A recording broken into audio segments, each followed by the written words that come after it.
ஆவணி மாத பூஜை சபரிமலை ஐயப்பன் கோவில் நடை திறப்பு 21ஆம் தேதி வரை பக்தர்களுக்கு தரிசனம். கேரளாவில் உள்ள சபரிமலை ஐயப்பன் கோவில் நடை ஒவ்வொரு மாதத்திலும் முதல் 5 நாட்களில் திறக்கப்பட்டு பல்வேறு பூஜைகள் செய்யப்படுவது வழக்கம்.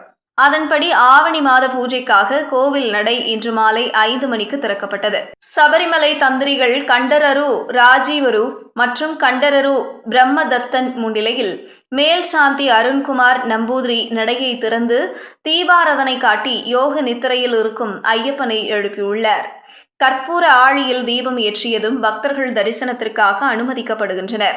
நடை திறப்பை ஒட்டி சிறப்பு பூஜைகள் இன்று நடைபெறவில்லை. கோவில் கருவறை மற்றும் சுற்றுப்புற பகுதிகள் சுத்தம் செய்யும் பணிகள் நடைபெறும்.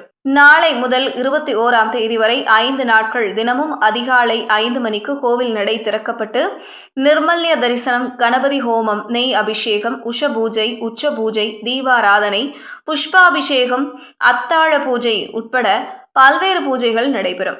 பக்தர்கள் தரிசனத்திற்காகவும் சபரிமலையில் தங்கவும் சபரிமலை online.org.in என்ற அதிகாரப்பூர்வ இணையதளத்தில் முன்பதிவு செய்யலாம் என திருவிதாங்கூர் தேவசம் போர்டு சார்பில் தெரிவிக்கப்பட்டுள்ளது. இந்த தரிசன நேரங்களில் இருமுடியுடன் 18ஆம் படி ஏறி வரும் பக்தர்களும், இருமுடி இல்லாமல் 18ஆம் படி ஏறாமல் விரதம் மட்டும் இருந்து சிவில் தரிசன வரிசையில் வரும் பக்தர்களும் தரிசனத்திற்கு அனுமதிக்கப்பட்டு வந்தனர்.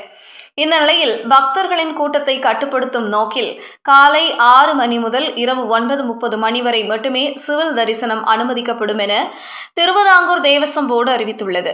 இன்று திறக்கப்பட்டுள்ள நடை வருகிற 21ஆம் தேதி வரை திறந்திருக்கும் எனவும், காலை 5 மணி நடை திறந்து இரவு 10 மணிக்கு ஹரிவராசனம் பாடி நடை அடைக்கப்படும் எனவும் அறிவிக்கப்பட்டுள்ளது.